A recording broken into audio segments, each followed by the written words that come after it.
Thank you very much for inviting me here this evening. It's an honor for me to come. As you mentioned, I was an alumnus of the Bucerius school. I spent a very nice time here in Hamburg. We learned quite a lot and had a lot of fun. So those were good days, and I'm happy to come back. I'm here to tell you a little bit about what is going on in my country and how that is relevant to the rest of the world. So I'd like to start around 70 years ago, when India was locked up in hundreds of thousands of villages. India was a rural country. People lived in a caste society, rigid rules. They aspired, but it was very difficult to move outside the village. For some of you who haven't been to an Indian village, I can give you a little bit of a description. Most Indian villages are divided along caste lines.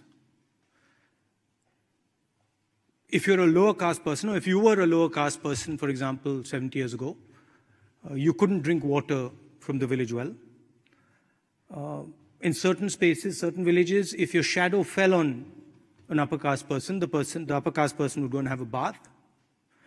And for all practical purposes, if you were from a lower caste or a backward caste, you pretty much had no mobility in the village. Forget about the country. 70 years ago, something beautiful happened in my country. We got independence, and we started a journey. A transition from a rural India to an urban India. A transition of imagination. A transition in the way India viewed itself, a transition in vision. And India, which had not been moving for a long time, had been static, had been isolated, started to wake up. And a transition began slowly, and then it picked up speed. And the transition was essentially Indian people breaking the ideas of caste, breaking the ideas of a lack of mobility, and starting to move. And it was enabled by the idea of one man, one vote, enshrined in our constitution. Similar transformation was taking place nearby. Hundreds of millions of people in India, hundreds of millions of people in China, changing their way of being, changing their existence. The idea was the same. Urbanization, modernity, but the method and the way they did it was completely different. China did it in a centralized way, reasonable amount of violence, managed by the Communist Party, managed by the People Liberation Army. And India did it organically, in a decentralized way. Anybody could do anything they want. Anybody could move wherever they wanted. China, the Communist Party decided where you would go. But the end result was a massive transformation of hundreds of millions of people. Never seen before. Never ever in human history have so many people changed their way of living, changed their view of the world, changed their vision. And there were a couple of things that were the foundation of this transformation in India. One idea was that if India was going to go through this risky transition, difficult transition, dangerous transition, everybody should be included in it. India should not transform itself for few people. India should not transform itself for just one community or one group of people. India should transform itself for every single Indian. Every single Indian should be able to aspire. Many languages spoken in my country, many, many different states, different cultures, different ideas. We wanted all of them to be included in this sort of awakening, or in this transformation. The second idea was that this transformation would mean different levels of risk for different people. So poor people would face a higher risk in this transformation. They would have to make a much bigger change. They would have to move from a village to a city. The risks were much bigger. Certain communities, certain groups of people would struggle. Certain groups of people would require a cushion, maybe some help. Dalit communities, lower caste communities, tribal communities, minorities. So the idea was that as we transformed, the government should support its people, should help its people smoothen this traumatic transition, this traumatic change. So the government, pretty much all governments, until the last one, this one, 2014, Narendra Modi government, followed these two ideas very, very strongly. So for example, poor country like India guarantees 100 days of work to all its poor people. It's called the Guaranteed Employment Scheme. You can be anybody, any religion, you can speak any language. If you live in India, you're a poor person, you get 100 days of guaranteed employment. Right to food. Every single Indian person has the right to food. The state helps give them food, doesn't allow them to go hungry. The right to information. Doesn't depend on your religion. Any Indian person can ask their government about what is going on. And I can take you back a few years, bank nationalization, designed to give credit to many more people. So these were two of the fundamental ideas that pretty much every single Indian government held true, which has now been attacked and to a great extent damaged by the government in power today.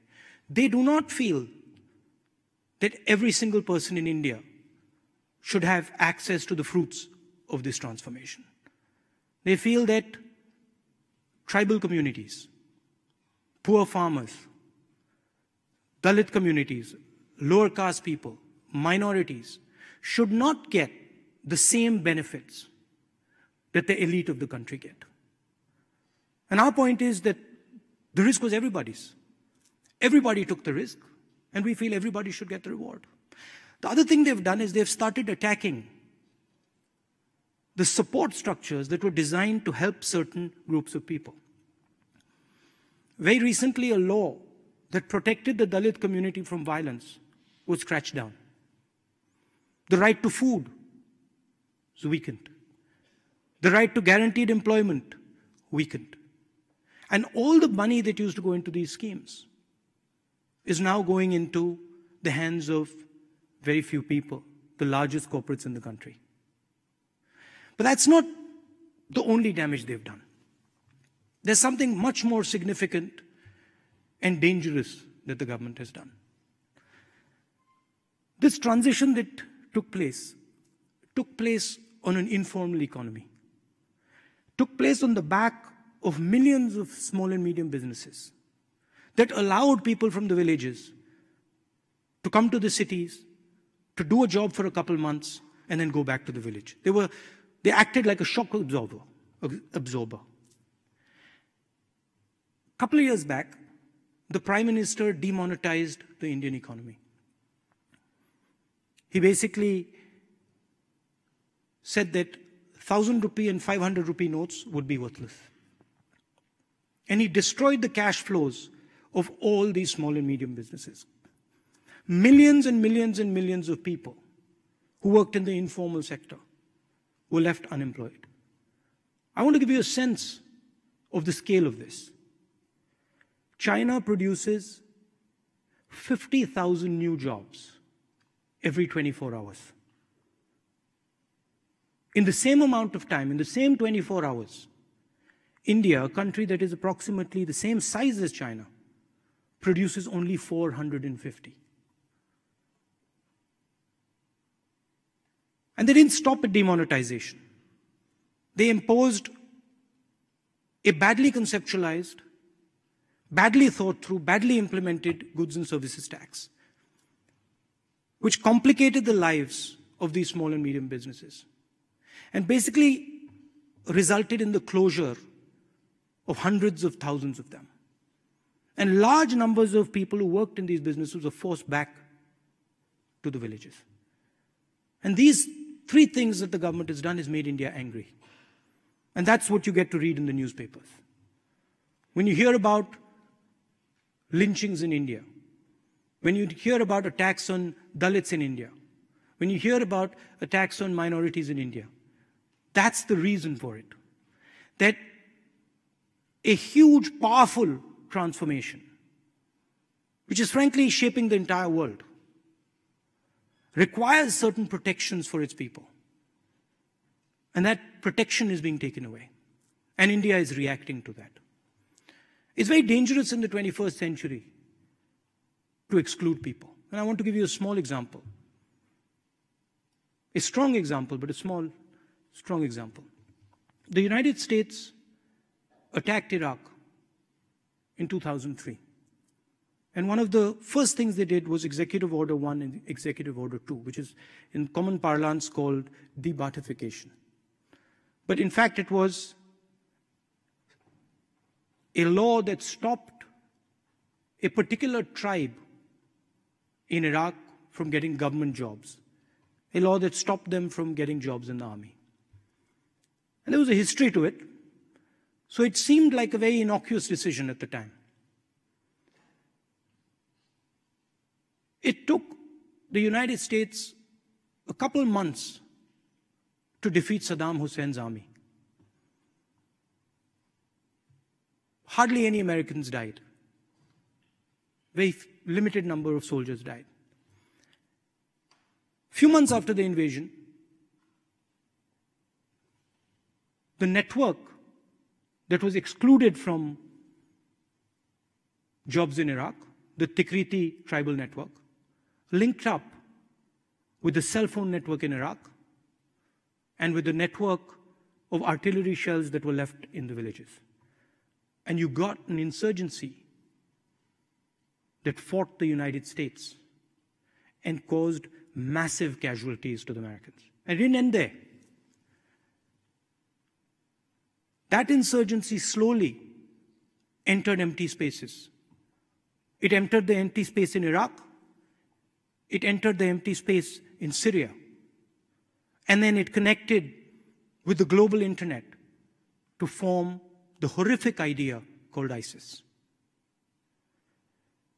And I'm explaining this because if you don't give people a vision in the 21st century, somebody else will give them one. And that is the real risk of excluding large numbers of people from our development processes. Every country faces this risk. If you don't embrace people, if you don't give people a vision, somebody else is going to do it. And that vision might not be a vision that is good for you or good for the world. I want to end by telling you about a conversation I had many years ago with the ex-Defense Secretary, Robert McNamara, which has stayed in my mind. He had come to India and I asked him, what was your experience in the Vietnam War? What was your takeaway from the Vietnam War? And he said to me, you know, Rahul, during the war we used to talk to the Vietnamese. I used to talk to the Vietnamese generals. And we spent a lot of time talking to them. But we never listened to each other. It was only after the war, when I met those same generals, that I realized that what they were telling us was not what we were hearing. And what we were telling them was not what they were hearing. And he said that I wish that we had listened to them during the war, we would have saved many, many lives. And I think that's what is important in the 21st century.